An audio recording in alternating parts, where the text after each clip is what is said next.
You're not going to leave her alone. I shouted into my phone, my voice cracking with panic. My heart was racing so fast I could barely breathe. The hospital room suddenly felt smaller, the walls closing in as I heard my daughter Melody's terrified voice just moments earlier. "Mommy, Grandma, and Grandpa just drove away. I'm here alone," she had sobbed through the phone. "They said they're going to Uncle Peter's party and that I'm old enough to stay by myself. I'm scared." My name is Christina Harper, Tina to everyone who knows me. And I'm a 36-year-old widow trying my best to raise my 10-year-old daughter after losing my husband Michael to a car accident 3 years ago. Melody has struggled with anxiety since her father's death, sometimes waking up with nightmares, worried something might happen to me too. Now, my in-laws had confirmed her worst fears by abandoning her when she needed protection most. "Tina, you're overreacting," my father-in-law Gerald huffed through the phone. "She needs to toughen up. She's not a baby anymore. We'll be back in a few hours." "A few hours?" I nearly screamed. "She's 10. It's illegal to leave a child that age alone. Get back to my house immediately." "We're already halfway to Peter's," my mother-in-law Barbara chimed in. "It's his 60th birthday and the whole family will be there. Melody was invited too, but she didn't want to come. That's her choice." I couldn't believe what I was hearing. Here I was, stuck in the hospital after an emergency gallbladder surgery, unable to leave, and they had abandoned my child, their only granddaughter, because a party was more important. "I'm calling my neighbor Janet right now to check on Melody," I said, my voice shaking with rage. "And when I get out of here tomorrow, you will never have unsupervised access to my daughter again." "You're being dramatic as usual, Tina," Barbara said dismissively. "Michael would have understood. You're the one who's making her soft." Using my late husband against me was the final straw. "This conversation is over. Stay away from my house." I hung up and immediately called Janet, who lived across the street. Thank God she answered right away and promised to go check on Melody immediately. As I hung up, trembling with anger and fear, I knew this was just the beginning. Something felt horribly wrong in my chest, not from the surgery, but from this deep betrayal by the people who were supposed to help protect what matters most to me.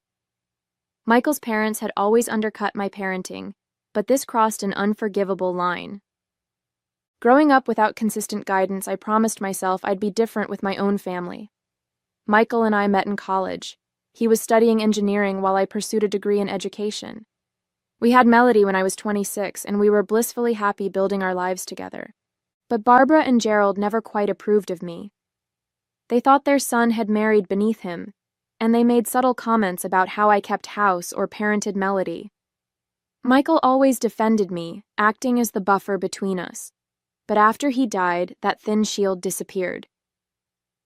The tension had been building for years. Every family gathering became a minefield of passive-aggressive comments and unsolicited advice. "She's too attached to you, Tina," Barbara would say while Melody clung to my leg. "Michael was never like that with me." "That's because we taught him independence early," Gerald would add. "You're making her weak." I tried to maintain a relationship between them and Melody despite these challenges. They were her only connection to her father, and I believed having grandparents in her life was important. So I swallowed my pride, nodded along to their critiques, and kept the peace for Melody's sake. 3 days ago, I woke up with excruciating abdominal pain. After rushing to the ER, doctors diagnosed me with acute cholecystitis. My gallbladder needed to come out immediately. Panicked about Melody, I called everyone I knew, but my closest friends were out of town, and Janet could only help part-time due to her work schedule. In desperation, I called Barbara and Gerald. They agreed to stay at our house for the 3 days I'd be hospitalized, seemingly happy to help. Relief washed over me as I went into surgery, believing Melody would be cared for. I even felt guilty for my years of keeping them at arm's length. "See, Tina. Family is what matters in a crisis," Barbara had said while packing an overnight bag for my hospital stay. "We may have our differences, but we're here when it counts." I believed her. I trusted them with the most precious person in my world. Yesterday, I had called to check in and everything seemed fine. Melody sounded a bit quiet, but I assumed it was just her missing me. There was no hint that today they would decide my daughter, their granddaughter, was an inconvenience they could abandon for a party. Now, as I waited for Janet to call back, I realized this wasn't just a one-time lapse in judgment.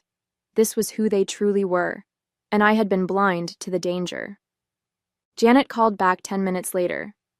"I'm with Melody now," she reassured me. "She's upset, but okay. I've brought her to my house, and she's having cookies with my son. I can keep her until you're discharged tomorrow." Relief flooded through me. "Janet, I don't know how to thank you." "Don't thank me," she said firmly. "What they did was child abandonment. Tina, you need to report this." I hesitated. They're her grandparents, Michael's parents. And they left a 10-year-old child alone in a house, for a party. Janet's voice hardened. "You had emergency surgery. What if there had been complications? What if you couldn't come home tomorrow?" She was right. The reality of what could have happened hit me like a physical blow. What if there had been a fire? What if Melody had been injured? What if someone had broken in? That evening, I made a difficult call to Child Protective Services from my hospital bed. The social worker's voice was kind but serious as she took down my statement. She explained this wasn't just a family disagreement, it was a clear case of child endangerment. "We'll need to investigate and document this incident," she explained. "Abandoning a child that age is considered neglect under state law." As I hung up, my phone immediately rang again. It was Gerald. "What the hell, Tina?" "We just got a call from some government agency saying they need to interview us about Melody. What did you tell them?" "The truth," I replied, my voice surprisingly steady. "That you abandoned my daughter to go to a party while I was in the hospital. It was a family gathering, not some wild party, and she was perfectly safe." "She was terrified, Gerald. She's been having anxiety since her father, your son, died. And you left her alone." "This is ridiculous," he shouted. "We're her grandparents. We have rights." Something in me snapped. "Rights? You think leaving a child alone gives you rights? You have responsibilities, Gerald, which you completely abandoned, just like you abandoned Melody." "Barbara's crying because of what you've done," he said, trying to make me feel guilty. "After everything we've done for you. What exactly have you done besides criticize and undermine me since Michael died?" My voice was shaking now, but with anger rather than fear. "Tell Barbara I'm sorry she's upset, but I'm more concerned about my traumatized daughter. I'll be home tomorrow, and I don't want either of you at my house." "You can't keep us from seeing Melody," he thundered. "Watch me," I replied, and hung up. That night, my hospital room felt cold and empty. I stared at the ceiling, second-guessing myself, wondering if I'd overreacted. But every time I closed my eyes, I heard Melody's frightened voice. "Mommy, I'm here alone." No, I hadn't overreacted. If anything, I had been too tolerant for too long. The hospital discharged me the next morning. Janet picked me up and filled me in on Melody's night as we drove home. "She had trouble sleeping," Janet said quietly. "Kept asking if you were really coming home today." My heart ached. "Did she say anything else about what happened?" Janet hesitated. "She mentioned this wasn't the first time they'd left her alone." I nearly choked. "What?" "Apparently, they went grocery shopping yesterday and left her home for about an hour. She didn't call you because they told her not to bother you while you were recovering." White-hot anger surged through me. They had abandoned her twice and manipulated her into keeping quiet about it? When we arrived at Janet's house, Melody flew into my arms, clinging to me like she used to after Michael died. "Mommy, you're back," she sobbed into my shoulder. "I'm here, sweetie," I whispered, fighting through the pain of my surgical incision to hold her tight. "I'm so sorry about what happened." Later that afternoon, after settling back into our home, I changed the codes on our electronic door locks. I was still moving slowly from surgery, but determination pushed me forward as I called a locksmith to change the physical locks as well. Melody watched me with wide eyes. "Are Grandma and Grandpa coming back?" she asked quietly. I sat beside her on the couch, choosing my words carefully. "Not for a while, honey. What they did was wrong and dangerous." "They said I was being a baby," Melody whispered. "Grandpa said Daddy wouldn't be proud of me being so scared." Fury rose in my throat. Using Michael against our daughter was unforgivable. "Your daddy would be incredibly proud of you," I said firmly. "You were brave to call me when you felt unsafe. That was exactly the right thing to do." By evening, my phone was buzzing constantly with texts and calls from Gerald, Barbara, and even Michael's brother Peter. I finally answered Peter's call. "Tina, you need to calm down," he started. "Mom and Dad are beside themselves. They're saying you reported them to child services and changed the locks?" "They abandoned my daughter, Peter, twice." My voice was ice. "They left a 10-year-old alone to attend your birthday party." "Look, they made a mistake." "A mistake?" I interrupted. "A mistake is forgetting to pick someone up from soccer practice. Deliberately leaving a child alone after being trusted with her care is a choice." "They're family, Tina. Melody's grandparents." "Being family doesn't give them the right to endanger my child," I replied. "Would you leave your kids alone at that age?" His silence was telling. "That's what I thought," I continued. "I've filed a formal report, and yes, I've changed the locks. They're not welcome in my home until they acknowledge what they did and take steps to earn back my trust." After hanging up, I found 3 voicemails from Barbara, each progressively more hostile. "Tina, this is absurd. Gerald and I have never done anything but love Melody." The first one began. The second, "You're turning our granddaughter against us. Michael would be horrified by your behavior." And the third, left just minutes ago. "We're consulting with a lawyer about grandparents' rights. You can't keep us from seeing Melody. You've gone too far this time." I deleted them all, hands shaking. I knew the threat about grandparents' rights might not be empty. They had the resources for legal action. But I also knew I had documentation of their neglect, and protecting Melody was worth whatever battle lay ahead. As I tucked Melody into bed that night, she looked up at me with teary eyes. "Am I in trouble with Grandma and Grandpa?" "No, sweetheart," I assured her. "They're the ones who made a bad choice, not you. You're safe now." But as I kissed her goodnight, I wondered if any of us were truly safe from what was coming next. The next morning, I received an email from CPS confirming they'd opened an investigation. The social worker, Ms. Patterson, would be interviewing all parties involved, starting with a home visit that afternoon. The email also included resources about child safety and family counseling. I was walking Melody to the bus stop when my phone rang again. Barbara's number. I declined the call, but a text followed immediately. "We're coming over at noon to talk. This has gone far enough." My hands trembled as I texted back. "Do not come to my house. I will call the police if you show up uninvited." 3 dots appeared, disappeared, then appeared again before her response came through. "You wouldn't dare." "Try me," I wrote back. After seeing Melody safely onto the school bus, I called the non-emergency police line to report potential unwanted visitors. The officer was sympathetic, especially when I explained the CPS investigation, and promised to have a patrol car drive by around noon. At 11:55, true to their word, Gerald's SUV pulled into my driveway. I watched through the front window as they marched up to my door, Barbara's face set in determination, Gerald's in anger. When they found their key wouldn't work in the new lock, Barbara rang the doorbell repeatedly while Gerald pounded on the door. I didn't open it. Instead, I spoke through the video doorbell. "I told you not to come. Please leave my property." "This is ridiculous," Gerald shouted at the camera. "We have a right to see our granddaughter." "Your granddaughter is at school, and you have no right to be on my property after I've asked you to leave. The police have been notified." As if on cue, a patrol car pulled up. The officer approached calmly, speaking to Gerald and Barbara while I watched through the window.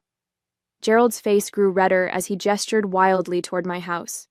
Eventually, they got back in their SUV and left with one final glare toward my door. The officer knocked gently. "Ms. Harper, they're gone now. Would you like to make a formal statement about the situation?" I invited him in and explained everything: the abandonment, the CPS report, and their showing up despite my explicit request not to come. He took notes and assured me they wouldn't be back today, but suggested I might want to consider a temporary restraining order if the harassment continued. After he left, I sat on my couch, physically and emotionally drained. The sight of my surgery throbbed, and I realized I hadn't taken my pain medication that morning amidst all the chaos. My phone rang again. This time it was Peter's wife, Jessica. "Tina, what's going on? Mom and Dad just called Peter in tears saying the police escorted them away from your house." I sighed. "They showed up uninvited after I explicitly told them not to come. The police simply asked them to leave." "Don't you think you're taking this too far?" Jessica asked. "They made a mistake, but—" "A mistake that endangered my child," I interrupted. "Would you have left your sons alone at 10 years old?" Jessica hesitated. "Well, no, but—" "Then please don't ask me to accept what you wouldn't tolerate for your own children." After hanging up, I logged onto Facebook to find my notifications exploding. Barbara had posted a long, self-pitying message about being kept from our precious granddaughter and falsely accused of neglect. She'd tagged several family members who were now commenting with confusion and concern. I felt physically ill reading her public distortion of events. But among the sympathetic comments for Barbara were a few questioning responses. "Wait, did you really leave Melody alone while Tina was in the hospital? That doesn't sound right. Weren't you at Peter's party that night? Was Melody there too?" The truth was starting to emerge, despite their attempts to control the narrative. A major plot twist was unfolding that I hadn't anticipated. The family was beginning to question their version of events. 3 days later, Ms. Patterson from CPS sat in my living room, finishing her interview with me while Melody was at school. "Based on our investigation so far, including our conversations with your in-laws, there's sufficient evidence to support your claim of child neglect," she said, reviewing her notes.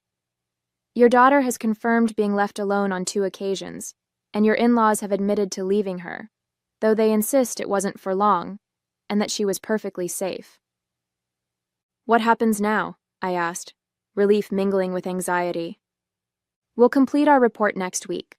While this doesn't rise to the level of criminal charges, it will be on record should any future incidents occur." She paused, looking at me carefully. "Have you considered family counseling? It might help establish boundaries if you plan to allow them back into your lives eventually." "I'm not sure I do," I admitted. "Or at least, not in the same way." After she left, I checked my email to find a message from a lawyer I didn't recognize. The subject line made my blood run cold.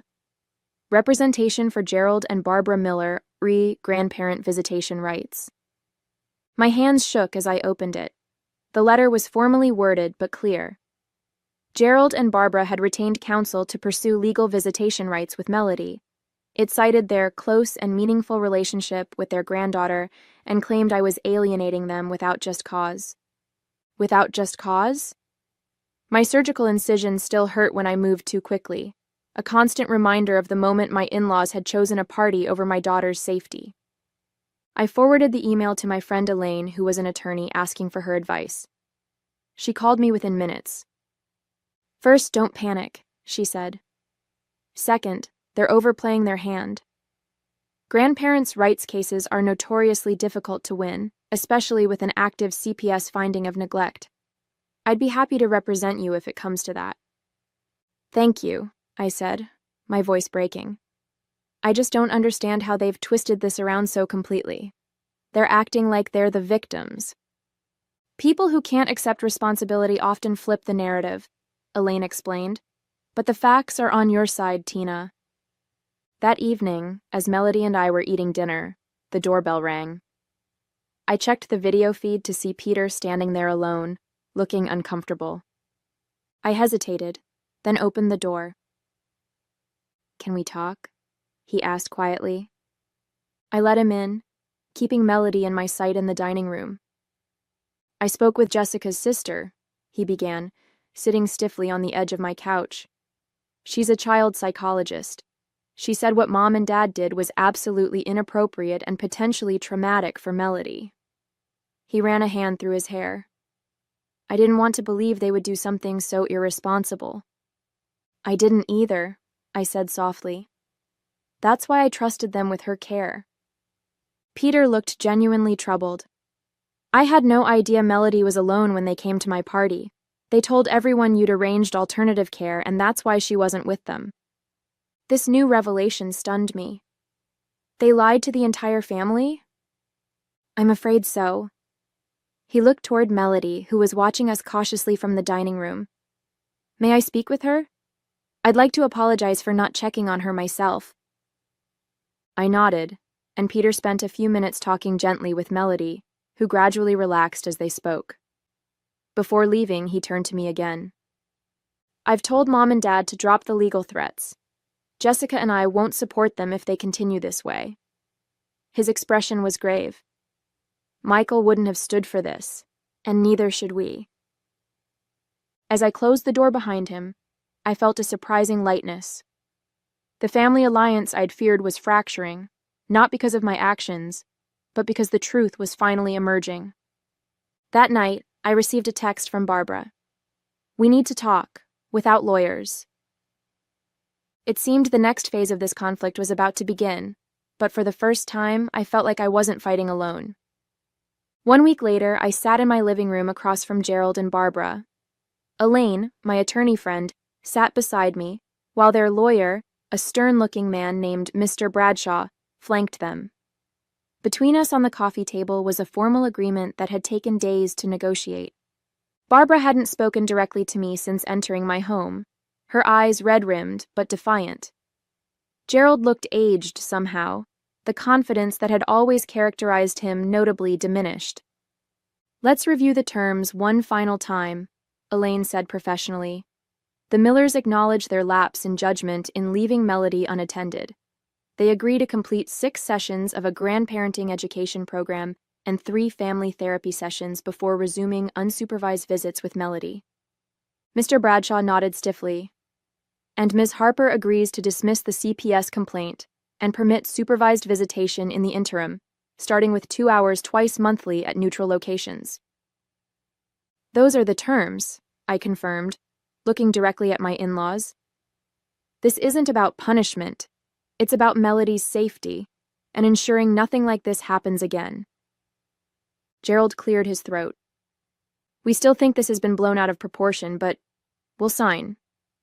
As they scrawled their signatures on the document, I felt no triumph or satisfaction, just relief that the battle was ending and hope that healing could begin. After they left, I found Melody sitting on her bed, clutching the photo of Michael that she kept on her nightstand. Are Grandma and Grandpa still mad at me? She asked in a small voice. I sat beside her, wrapping an arm around her shoulders. They were never really mad at you, sweetheart. They're sad about the situation, but we're all going to work together to make things better. Will I see them again? Yes, I assured her.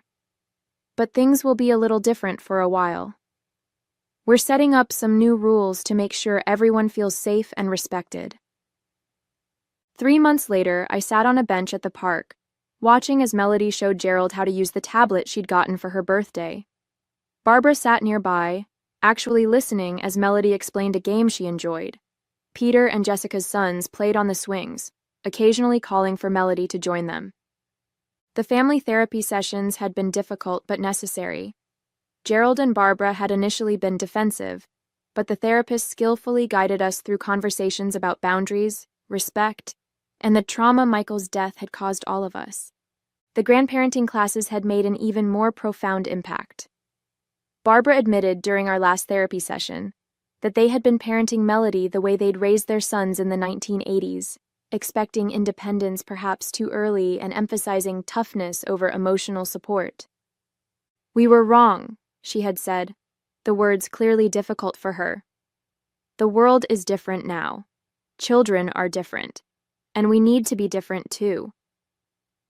It wasn't a perfect reconciliation. There were still moments of tension, instances where old patterns threatened to emerge. But there was progress, real, meaningful progress that benefited Melody most of all. My phone buzzed with a text from Janet. "How's it going?" I smiled as I replied, "Better than expected." They're actually listening to her. Janet had become part of the extensive support network I'd built around Melody. I'd learned my lesson about relying too heavily on any single source of support. Now, in addition to Gerald and Barbara, Melody had Janet, Peter, and Jessica, my friend Elaine, and several other trusted adults in her life. As I watched my daughter laugh at something Gerald said, I felt a complex mix of emotions. Not the vindictive satisfaction I might once have imagined, but something more valuable. The peace of knowing I had protected my daughter while still preserving her connection to her father's family. This was what real victory looked like, not destroying relationships, but transforming them into something healthier for everyone involved.